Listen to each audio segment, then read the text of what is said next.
ನಮಸ್ತೆ. ಮಾತೃಭೂಮಿ ಸುದ್ದಿ ಯೂಟ್ಯೂಬ್ ಚಾನಲ್ಗೆ ಸ್ವಾಗತ. ದಲಿತ ಮತ್ತು ಮುಸ್ಲಿಂ ರಾಜಕಾರಣದ ವಾಸ್ತವತೆ ಅರ್ಥವಾಗಬೇಕಾದರೆ ಪಾಕಿಸ್ತಾನದ ದಲಿತ ನಾಯಕ ಮಹಾಪ್ರಾಣ ಜೋಗೇಂದ್ರನಾಥ್ ಮಂಡಲ್ ಅವರ ದುರಂತ ಜೀವನದ ಕಥೆಯನ್ನು ತಿಳಿಯಬೇಕಾಗುತ್ತೆ ಸ್ನೇಹಿತರೆ. ಬನ್ನಿ, ಯಾರದು ಜೋಗೇಂದ್ರನಾಥ್ ಮಂಡಲ್? ಅವರೇಕೆ ಭಾರತದಲ್ಲಿ ಅವರ ಕೊನೆಯುಸಿರನ್ನು ಬಿಡಬೇಕಾಯಿತು? ತಿಳಿದುಕೊಳ್ಳೋಣ.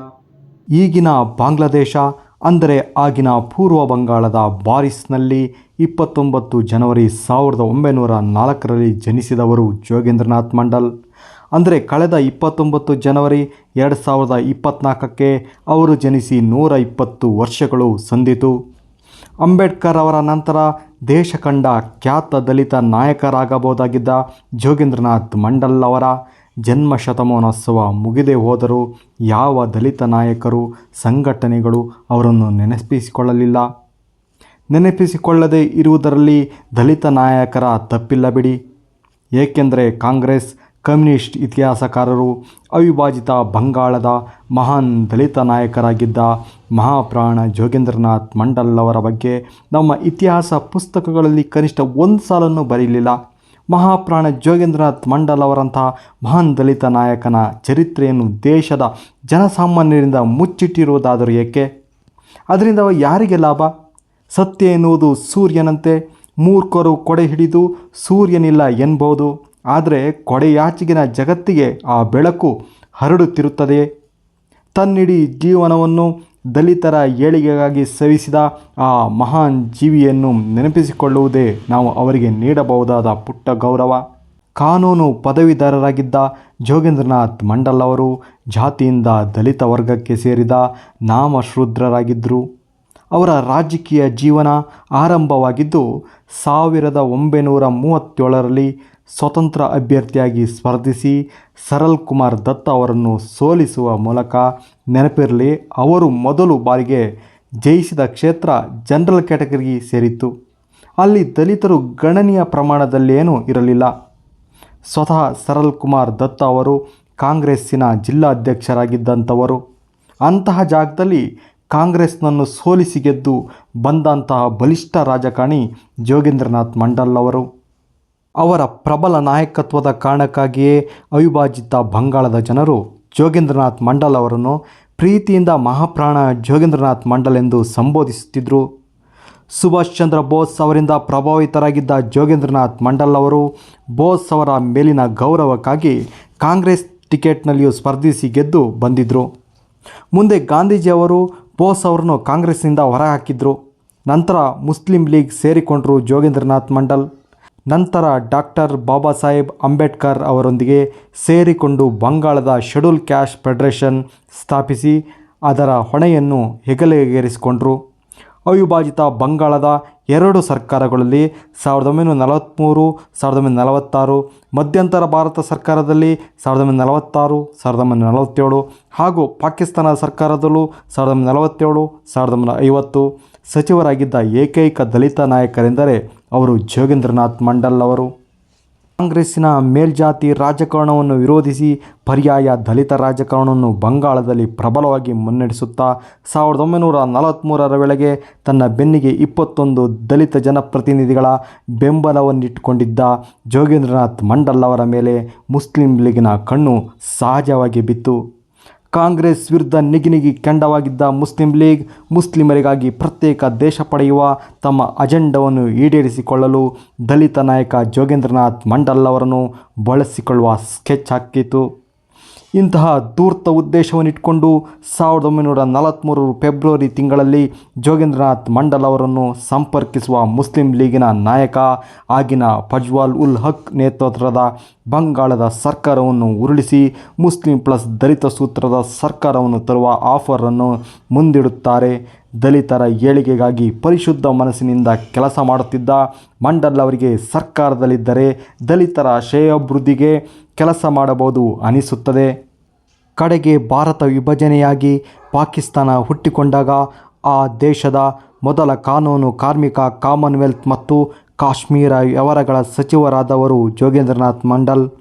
ಪಾಕಿಸ್ತಾನದ ಸಂವಿಧಾನ ಸಮಿತಿಯ ತಾತ್ಕಾಲಿಕ ಅಧ್ಯಕ್ಷರಾಗಿಯೂ ನಿಯೋಜಿತರಾಗಿದ್ದರು. 1947 ಆಗಸ್ಟ್ 10ರಂದು ಪಾಕಿಸ್ತಾನ ಸಂವಿಧಾನ ಸಮಿತಿ ಅಧ್ಯಕ್ಷರಾಗಿ ಮಾಡಿದ ತಮ್ಮ ಮೊದಲ ಭಾಷಣದಲ್ಲಿ ಮಂಡಲ್ ಅವರು ಪಾಕಿಸ್ತಾನದಲ್ಲಿದ್ದ ದಲಿತರ ಪ್ರತಿನಿಧಿಯಂತೆ ಅಲ್ಲದೆ ಸಮಸ್ತ ಅಲ್ಪಸಂಖ್ಯಾತರ ಸಮುದಾಯದ ಪ್ರತಿನಿಧಿಯಂತೆ ಮಾತನಾಡಿದರು.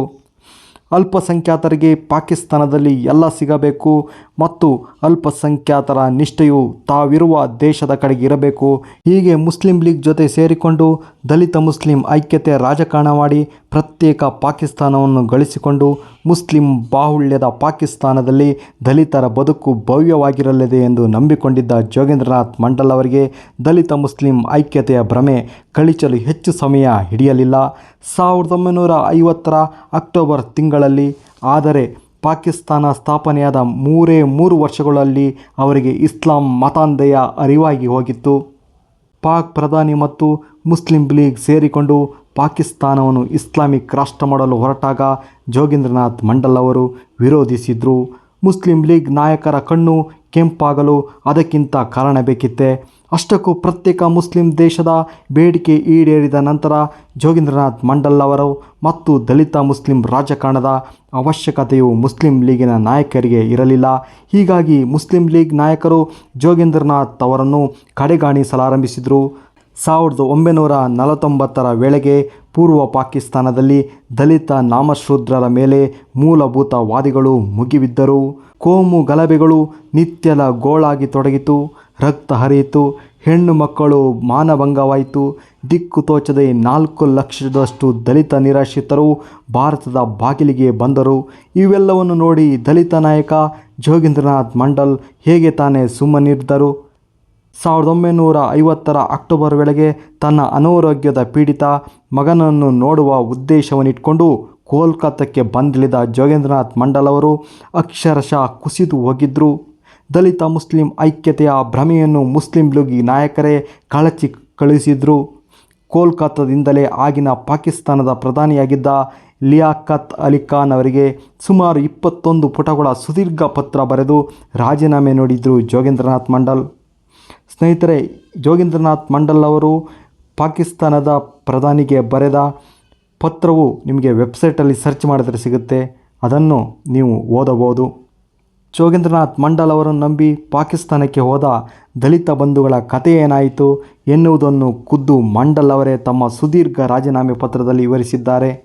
ಒಂದು ಕಾಲದಲ್ಲಿ ಬಂಗಾಳದ ಬಲಿಷ್ಠ ರಾಜಕೀಯ ನಾಯಕರಾಗಿದ್ದ ಜೋಗೇಂದ್ರನಾಥ್ ಮಂಡಲ್ ಅವರು ಮುಸ್ಲಿಂ ಲೀಗಿನ ನಾಯಕರ ಸಹವಾಸದಿಂದಾಗಿ ಕೋಲ್ಕತ್ತಾದಲ್ಲಿ ಬರಿಗೈಯಲ್ಲಿ ನಿಂತಿದ್ದರು.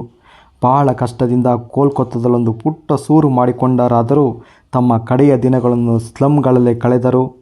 ಕಮ್ಯುನಿಸ್ಟರಂತೂ ಆ ಮಹಾನ್ ದಲಿತ ನಾಯಕನನ್ನು ಜೋಗೇಂದ್ರ ಆಲಿ ಮುಲ್ಲಾ ಎಂದೆಲ್ಲ ಅಣಕಿಸುತ್ತಿದ್ದರು. ತಮ್ಮ ಜೀವಿತಾವಧಿಯ ಉಳಿದ 18 ವರ್ಷಗಳನ್ನು ನಿರಾಶ್ರಿತರ ಪುನರ್ವಸತಿಗಾಗಿಯೇ ಸವಿಸಿದ ಜೋಗೇಂದ್ರನಾಥ್ ಮಂಡಲ್ 1968ರ ಅಕ್ಟೋಬರ್ 5ರಂದು ದೇಹತ್ಯಾಗ ಮಾಡಿದರು.